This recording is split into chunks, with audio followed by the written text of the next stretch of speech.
Hello everyone, Strike here, coming at you with a long overdue Toy Story custom related video. I haven't done one of these in a long time, mostly because I've been living my life doing things other than working on customs, collecting other things, and in general, had some job changes, had some other life changes. So this video hasn't been something that I've been planning for. I just have a lot of requests that come in all the time asking if I'm going to make another YouTube video, and I thought I'd come through and do one real quick just on some of the changes that I've made. Nothing too crazy major, but Woody here has had a little change on the holster. I have a little bit more of a loose holster now.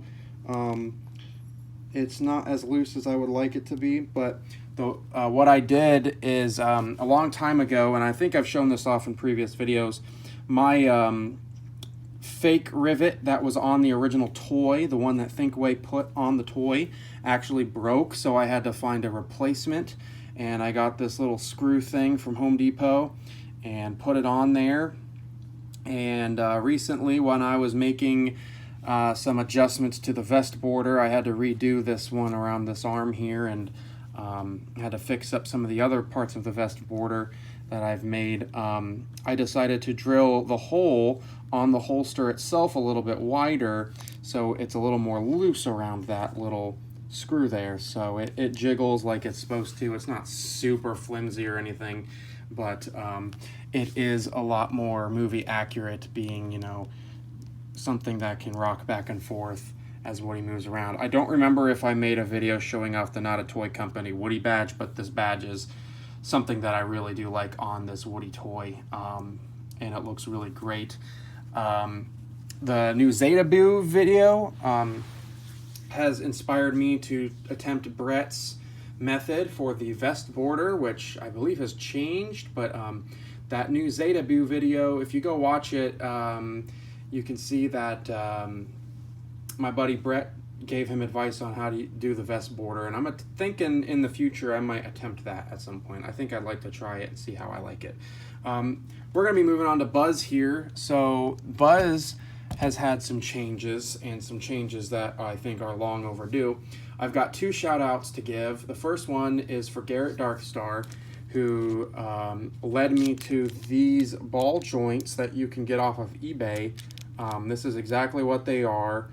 By Hobby Base. They're just pure white ball-shaped joints, and they're really cool. They come in a whole bunch of different sizes in one kit, but the ones that you want to use for Buzz, I'm pretty sure are these ones right in here. Those are the ones that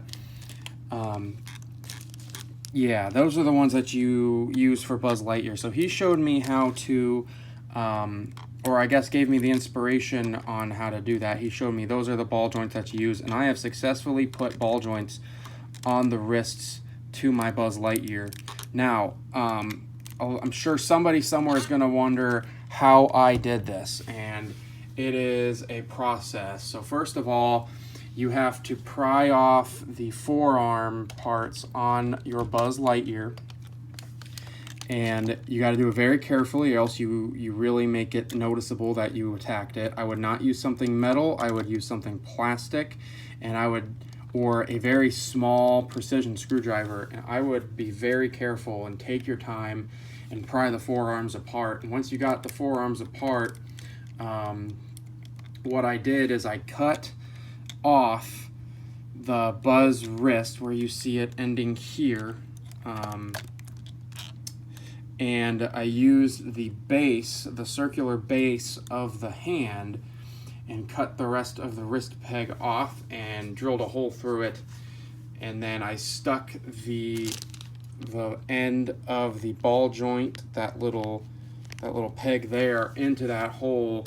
So now it rotates on there, and it's super glued, so it's not coming undone.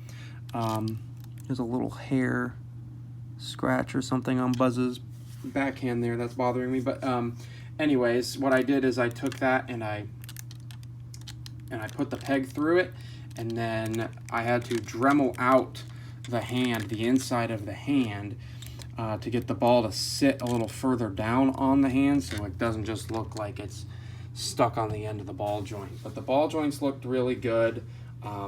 There are a couple of things between these two that I still want to do. First of all, the other shout out on the Buzz stuff that I was going to give is Cosplay Dean, who I've always really liked his Buzz Lightyear custom with utility belt.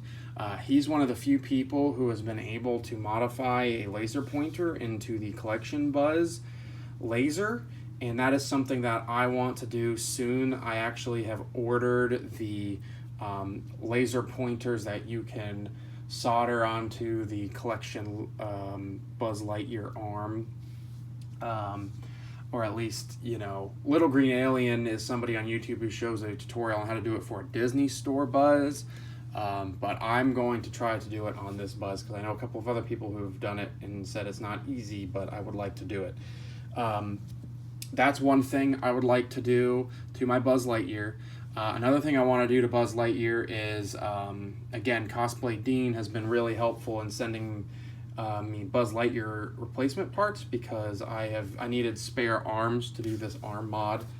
So he's another person to thank for the arm mod.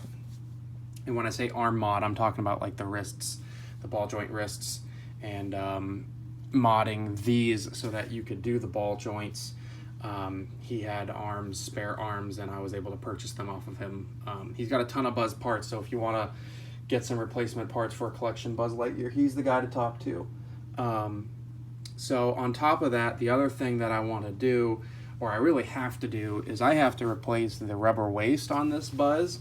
You used to be able to, well, any of the collection Buzz Lightyears, you can bend it forward and back and to the sides. Well, recently, my Buzz Lightyear stopped working. The rubber waist on my Buzz Lightyear stopped working. So I need to get a replacement from him, and he's already sent it to me. I've already purchased it. So that's coming, and I'm going to have to replace that. And on top of that, with Woody, one of the things, oh, there's my cat. Out of the way, Toby. He's so curious. Get your butt out of the camera. One of the things I'd like to do with Woody is sew his vest into place, because that's another thing that ZW did in the video, and I really liked how it turned out. So I think I'm going to do that. Maybe I'll attempt his method of attaching the, or I guess, you know, copy his method or Brett's method or whoever you want to give credit to for the vest border. And with that being said, that concludes the Toby getting in my shot. The one thing I want to do, and he is such a troublemaker. Okay, time for you to go. Anyways, one thing that I have been working on, and I know a lot of people have mostly been asking for this over the course of, gosh, the couple years that I haven't uploaded any content on Toy Story, and that is, of course, Mr. Potato Head, who has been a huge pain in my butt for several years trying to get this project underway. And so here is the Toy Story collection, Mr. Potato Head. As of right now, one of my best pictures on the Cowboy Crunchies Instagram account that I run is all of the Toy Story collection Mr. Potato Head parts on the Toy Story collection Mr. Potato Head body, with these eyes from Blind Squirrel Props, and the mouth from the Toy Story 4 Hasbro Mr. Potato Head. And it looks exactly how I want Mr. Potato Head to look when this project is done. Now, I know what you're thinking. How did you do that in that picture? And the answer to that question is, I used sticky tack and just stuck everything where I wanted it, because obviously the Toy Story collection body doesn't have regular Potato Head pegs. Well, over the years, you know, I have not really had a clear direction on what I wanted to do with Mr. Potato Head. So one of the things that I attempted to do was cast parts to try to make the Toy Story collection parts usable on like a traditional Mr. Potato Head. that has not gone very well. And I will show you right now, and I'm going to give away part of what I'm doing here. But like this mustache you see here, I think I've shown this in another video, is a combination of the Toy Story Collection Potato Head mustache and a regular classic Potato Head toy mustache. It's that big curly one I know you've seen. I've got it in purple. But that is, you know, the clip on there. And of course, it works with a regular Potato Head nose. This is the Toy Story 4 Mr. Potato Head nose. And that's what I've been using for right now. Now, I was going to cast that, but it didn't exactly go my way. And so this was, you know, the prototype. You know, I made it. I was going to cast this once I had it all sanded and then dye it black, and it was just going to be like it was a real Potato Head mustache. That's probably not going to happen now.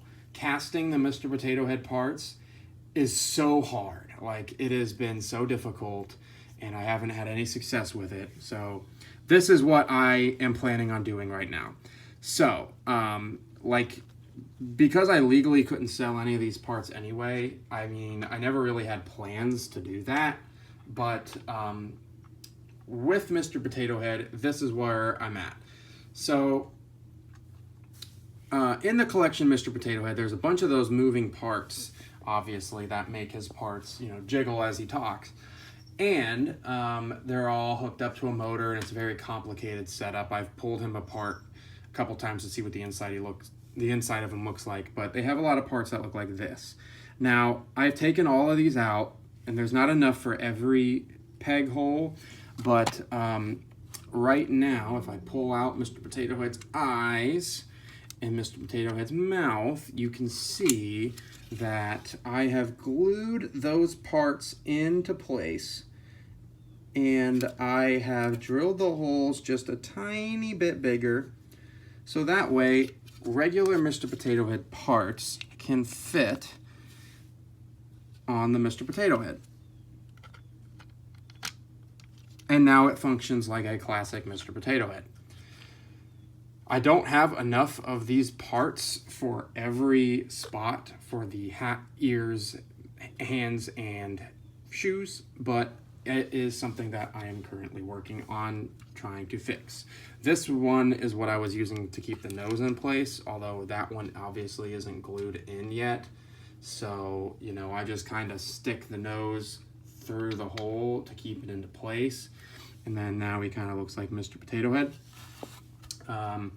And at some point, the modern Mr. Potato Head trapdoor on that came with like the Toy Story 4 Mr. Potato Head and Mrs. Potato Head fits perfectly into this battery compartment for the Toy Story Collection Potato Head. So I'm probably going to use that. Like, it's scary how accurately that fits. Anyways, that is what I'm going to use for the trapdoor.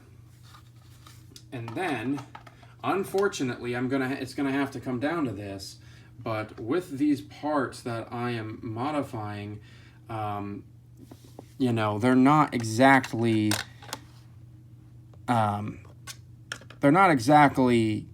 like going to be perfect just the way they are. So I'm probably going to have to paint them. Now, with this Potato Head body, I'm probably going to have to paint it. And I really don't want to paint it because paint just becomes a problem, especially if, you know, you paint something and you throw it around. That's one of the reasons I haven't really wanted to paint any of my Toy Story stuff when it comes to like the green on the Buzz and Woody's like spurs and buckle.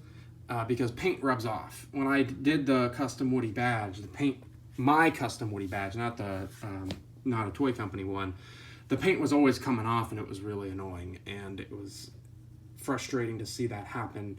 But here's the thing, like with Mr. Potato Head, that's probably going to be what's going to happen. I haven't decided yet if I'm going to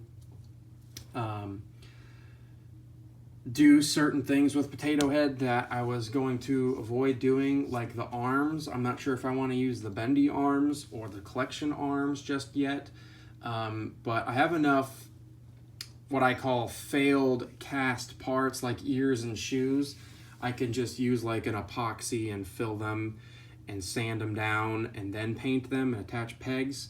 So that's probably what I'm going to do. And then I'm going to attach the rest of those little fake peg holes. I'm probably going to fill in the area around those peg holes so that there's a sturdy hold when the parts are in and it doesn't look like there's these big gaps, because right now on Potato Head, there's obviously some gaps there.